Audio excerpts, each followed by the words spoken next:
प्यार किया तो डरना क्या। दोस्तों, हम अगर हिंदी फिल्मों की बात करें तो वो फिल्में जिन्होंने एक कीर्तिमान स्थापित किया था, उनमें मुगल आजम का नाम सबसे पहले आता है। मुगल आजम एक फिल्म नहीं बल्कि कि आसिफ के देखे गए ख्वाबों की ताबीर थी, ऐसी ताबीर जिसकी मिसाल कोई नहीं दे सका। तो मेरा दिल भी कोई आपका हिंदुस्तान नहीं जिस पर आप हुकूमत करें। 1960 में रिलीज होने वाली इस फिल्म के कई कहानीकार थे, या यूं कह लें कि इस फिल्म की कहानी को कई कलमकारों ने अपने फन से जिला बख्शी, जिनमें कमाल अमरोही, वजाहत मिर्जा, के आसिफ, एहसान रिजवी और अमान साहब शामिल हैं। स्क्रीन प्ले तो के आसिफ और अमान साहब की थी, लेकिन इस फिल्म के खूबसूरत और यादगार डायलॉग्स इन तमाम लोगों की सोचो फिक्र का नतीजा थी। हम अपने बेटे के धड़कते हुए दिल के लिए हिंदुस्तान की तकदीर नहीं बदल सकते।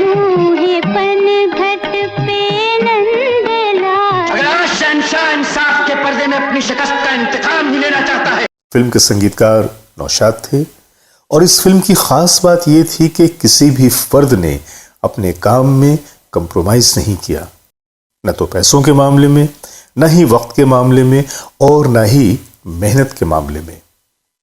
यूं तो इस फिल्म में कई गाने थे। एक गाना मोहम्मद रफी साहब की आवाज में था, जिंदाबाद जिंदाबाद ए मोहब्बत जिंदाबाद, जिसे मिज्जन कुमार पर फिल्माया गया था, जो फिल्मों में कुमार के नाम से जाने जाते थे। मोहब्बत जिंदाबाद। लेकिन मुगल आजम में संतराश का रोल अदा करने के बाद तो जैसे उनका नाम ही संतराश पड़ गया।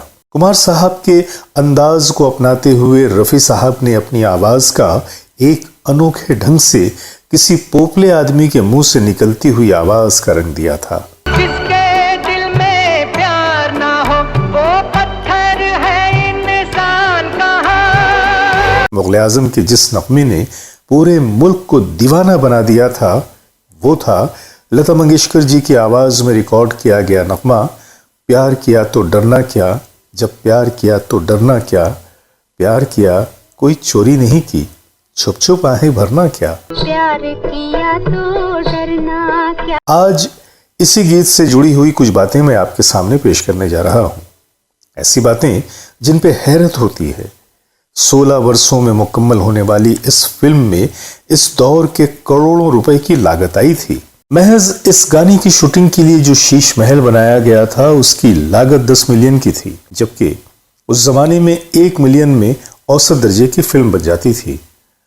और काम में डेडिकेशन की इंतहा का यह आलम था कि इस गीत को शकील बदायूनी साहब ने 105 बार लिखा। जी हाँ, शकील साहब ने इस गीत को 105 बार लिखा और मिटाया। वो एक लाइन लिखते और नौशाद साहब को वो लाइन पसंद नहीं आती, फिर बेचारे दोबारा लिखते, और इस तरह से 105 बार इस गीत को लिखा गया। तब कहीं जाकर नौशाद साहब की तशफ़ी हुई। बोल तो लिख लिए गए और धुन भी बन गई। अब बारी थी शूटिंग की। नौशाद साहब चाहते थे कि फिल्म के मंजर के हिसाब से गाने के कुछ लाइंस में एक इको जैसा इफेक्ट डाला जाए, लेकिन उस जमाने में साउंड एडिटिंग या रिवर्बरेशन का कोई जरिया नहीं था। अब क्या किया जाए? नौशाद साहब हर हाल में ये इफेक्ट देना चाहते थे, और आखिरकार ये सूरत निकाली गई कि रिकॉर्डिंग करते वक्त उन लाइंस को जहां पे ये इफेक्ट डालना है, स्टूडियो के बाथरूम में रिकॉर्ड किया जाए, ताकि वो गूंज पैदा हो सके। ये आइडिया सुनकर पहले तो लता जी हंस पड़ी। उन्हें लगा कि नौशाद साहब मजाक कर रहे हैं, पर उनकी संजीदगी को देखते हुए लता जी ने भी इस आइडिया से इत्तेफाक किया। रिजल्ट बहुत अच्छे आए। नौशाद साहब बड़े खुश और मुतमईन नजर आए। आसिफ साहब के चेहरे पर भी मुस्कुराहट आ गई, और इस तरह ये मशहूर गाना वजूद में आया। क्या जब प्यार किया तो डरना क्या। फिल्म के सीन करते हुए मधुबाला जी को असली जंजीरें पहनाई गईं, जिनके वजन से उनकी तबीयत बिगड़ गई, पर उन्होंने भी के आसिफ साहब के किसी ख्याल से इनकार नहीं किया। मुगल आजम की हर बात निराली थी। ये के आसिफ का ऐसा ख्वाब था जिसकी तकमील के लिए वो हर हद से गुजर गए।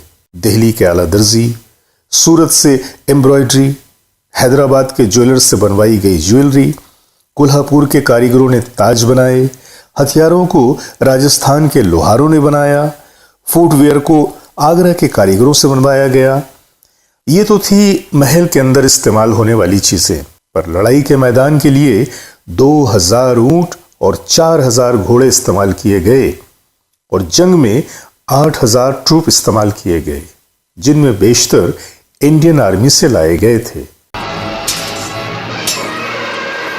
फिल्म में लॉर्ड कृष्णा के सीन में असली सोने की मूर्ति का इस्तेमाल किया गया था।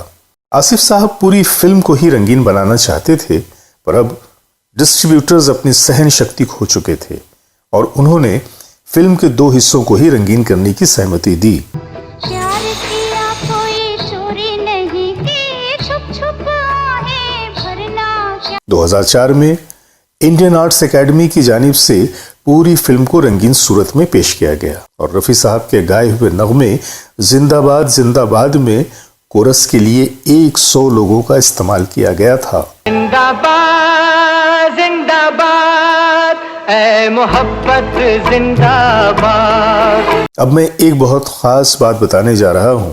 जब 1946 में कि आसिफ साहब ने इस फिल्म की शुरुआत करना चाही थी, तो उन्होंने चंद्रमोहन, डी.के. सप्रू और नरगिस को अकबर, सलीम और अनारकली के रूप में साइन किया था। चौंक गए ना जी। सुरैया जी को भी अनारकली के लिए इंतखाब तो किया गया था, पर तबीयत की खराबी की वजह से उन्होंने इनकार कर दिया। शहनशाह अकबर के रोल में एक सीन को अंजाम देने में पृथ्वीराज कपूर जैसे आर्टिस्ट ने भी 19 रीटेक्स लिए।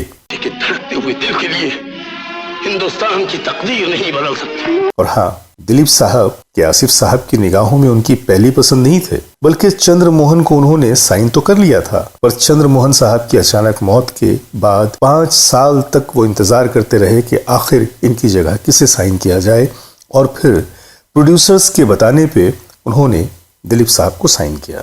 ऐसी बहुत सारी बातें इस तारीखी फिल्म से जुड़ी हुई हैं, लेकिन हम इसे तारीखी हैसियत नहीं दे सकते, क्योंकि ये महज एक फिल्मी कहानी थी जिसे इस अंदाज में पेश किया गया था जिसने मुग़ल आज़म के किरदारों की एक ऐसी छवि बना दी कि गोया मुग़ल दौर वैसा ही था और मुग़लिया दौर के हुक्मरान भी वही अंदाज, वही चाल ढाल, वही रऊनत और बाकपन रखते होंगे। मान सिंह यलगार हो,